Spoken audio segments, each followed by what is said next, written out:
A couple of years ago I made a movie for the garden just to show you what it was, and it changed a lot, so I'd like to show you what it became at this point. We planted here a little edge, and that's going to be a buffer between the road and this part of the garden. I'm going to take the path.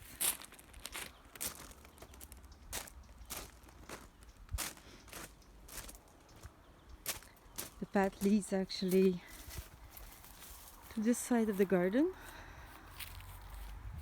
I'm going to walk towards those nice reddish plants. These are amaranth. So I planted 6 pots, but there's a lot of amaranth plants in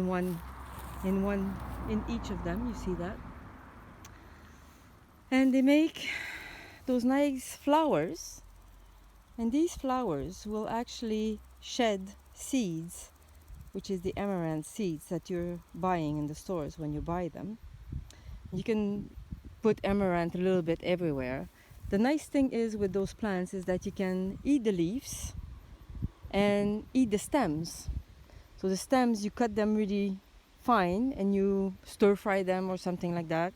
And the leaf is a little bit like spinach. So the whole plant is edible. So we'll try this year, try to see how this goes.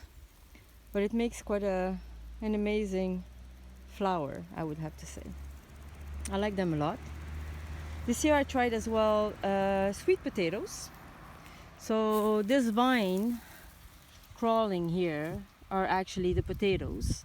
It's not like regular potatoes, you could see, and in the blog I will show you how to plant them, because you don't plant the whole sweet potato, you actually let it germinate, you remove the germs, you put them in water, they grow a rooting system, and that rooting system you put in the ground. It's good against drought and heat and stuff like that, so I'm doing actually pretty good. And the potatoes will be ready when the end of those vines will start being yellowish. I do have some yellow, but I'm not sure it's really ready right now because we're just in October, in August, and yeah, it should be very ready by the end of September or something like that. So we'll wait a little bit. The rest of the garden is just squashes and pumpkins, with flowers in between, because I really like the fact that there's colors and flowers in between. This one is broken down, so it's broken up. So I'm letting it dry, and I'm pretty sure it's gonna ripe. And here you have really different kind of squashes. Here it's gonna stay green. That's the variety it is. This one is probably more like a spaghetti squash, which will turn yellow eventually. There's another one here. So these are spaghetti squashes. They turn yellow and then you can eat them. There's a bluish one just at the bottom there. So there's a little bit of different varieties.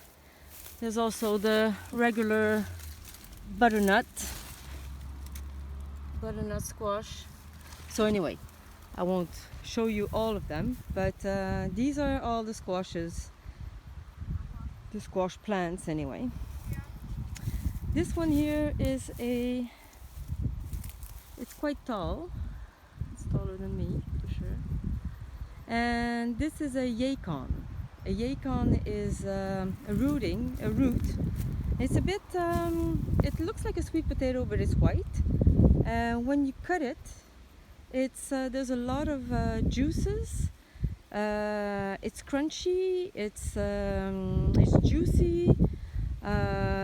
It's a little bit between the apple and the pear. You can eat it raw. You can eat it. You can cook it. It doesn't get mushy, so it keeps its firm texture. And it's called yacon, but I'll show you what it looks like. That's the first time I have yacon in my garden, so I'll show you what it looks like when the time's right.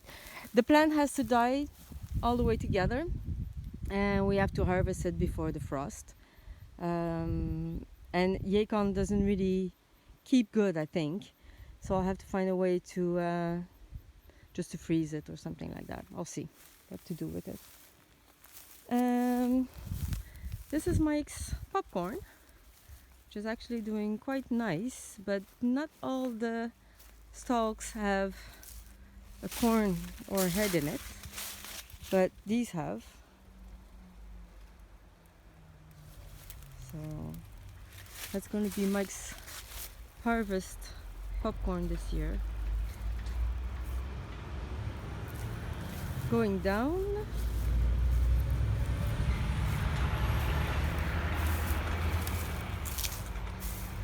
I've got a little patch here with zucchinis. I've had okay harvest zucchini, but the plants are really big, and I think the seeds were more males than females. So I did get some, but with 4 plants I could have had way more than that. It could be that the drought, it was really dry, and it could be that it's missing water as well. I'm not sure. And the little peppers are not doing extremely good either, because we're in August, nearly at the end of August, and those plants don't have much to say. So give them a little bit of water, a little bit of time, and we'll see. The hoops are there just because last year in November I planted here the broad beans, so that whole field was filled with broad beans. But those broad beans, in the winter when it gets really cold, then I do have to cover them. Well, I didn't really have to cover them, but at least I have the hoops in case it's needed, and I just leave it there because next time I place them somewhere else where the broad bean will be. This is our little nursery for our new fruit plants, new fruit trees. In February we grafted fruit trees. And no, this is what it's getting to be looking like. So different pear and apples. That's the only thing we grafted. I think there's 1, 2, 3, 4, 5, 6, 7, 8 plants that will be viable out of 13. So it's not a bad thing at all. And then we'll see if those ones will keep. This is my experiment with my flower beds. Flower beds need a lot of water, and I don't have any time. So no, it's not looking as beautiful as I would like it to look like. But it doesn't mean I'm going to stop. Next year I'll try something else. And there are some plants that are not doing that bad, which this one I hope it's going to flower still this year. We'll see. Anyway, this is the hugelkultur. The hugelkultur is like a little hill that we've made with wood and dirt, and the wood decomposes and it feeds actually the dirt. You can see I'm filming right now. It's like 4 o'clock in the afternoon. My plants are in need of water. I should film in the morning, it's nicer. But anyway, this is a really nice it's like a Swiss chard. Grows really well here, really easy to do. This is a crop I keep. The cucumbers have died already, so you won't see them. What you will be able to see is a bit of melons, which are hanging. They're still hanging to dry. We've been eating a couple today. I harvested 3 this morning. So we ate 1 today. So those little melons should they won't turn yellow like the ones that you have in the supermarkets, but they will turn a little bit yellowish.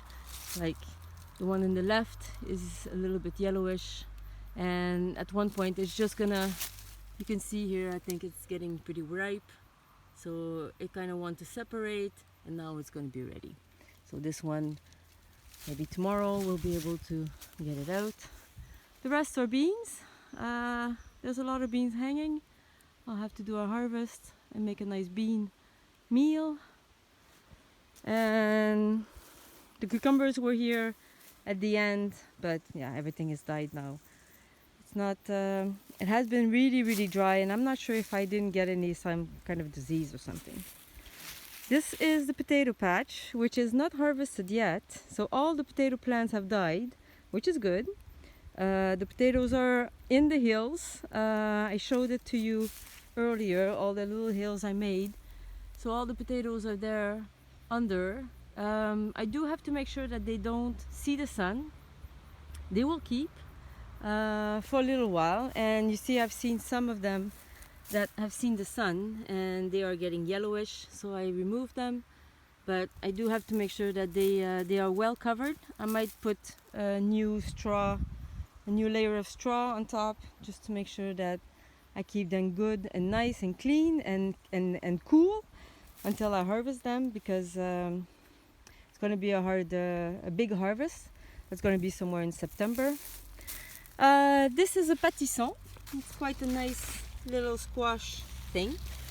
This plant actually gave me 2 of them already, and the plant decided to, it's a volunteer, so it's doing really good, and I just leave it there because anything that is volunteering I can keep and I can use for cooking for sure. I'm a little bit in the shade. It's quite nice because it's like 40 degrees today. These are the eggplants. So I'll show you the eggplants. So it's going to be a nice harvest as well. There's really nice plants with fruit on them. Eggplants I'm going to use for the ratatouille, and I do can this. So I'm pretty happy that I'm going to have lots of them. I do have enough tomatoes, and I'll have to get some peppers, and I do have enough onions, so we'll make ratatouille next week and just can the whole thing. This is a plant which called comfrey, and you can see that around it lots of the leaves have died. This plant was humongous, and it dies off and it just keeps on coming back and coming back. It's a beautiful plant for the bees. It's also a nice generator for your compost. With the roots, you can make some balsam. It heals wounds. But yet I haven't made that. But it's not like I don't have enough, because there's another huge plant at the back there. At each corner of this path, of this field, there's a comfrey plant. And there's also this huge one. So maybe one day I'll just remove the whole root and try to see what I'm going to do with it, the root. These are the tomatoes from this year, but I've had a really bad harvest. And actually in this region everybody have got a bad harvest. So my tomato plants look really tiny and small and not really. I did harvest this morning everything that I could.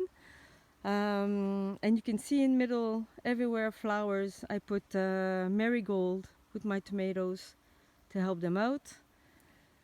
But something happened this year. There was humidity, there was heat, there was cold nights, and these change in temperatures. The tomatoes don't like that.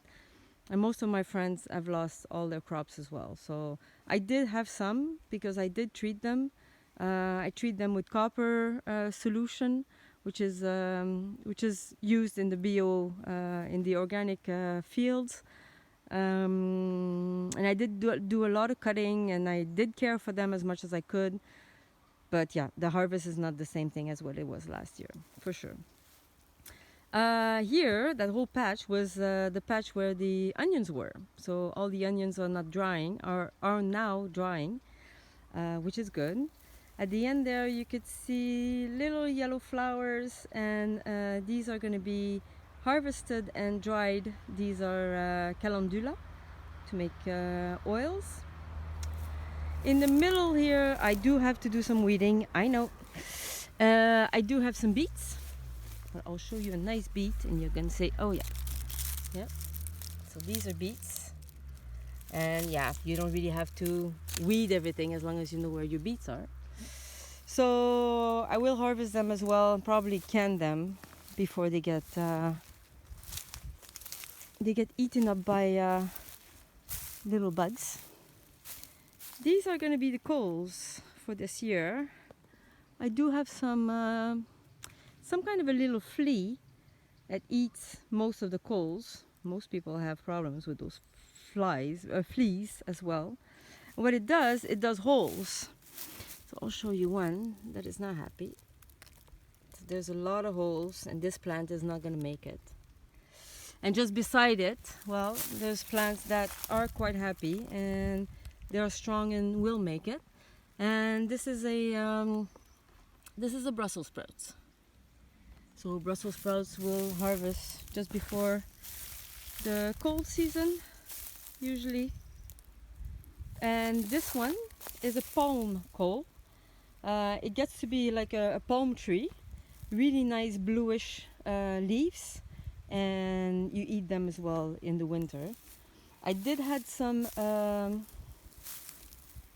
real cole. I do have some round cole as well, but I'm not sure if they're gonna be. Anyway, we'll see what the cole is gonna do. I'm gonna keep on watering them and see what it's gonna end up to be doing.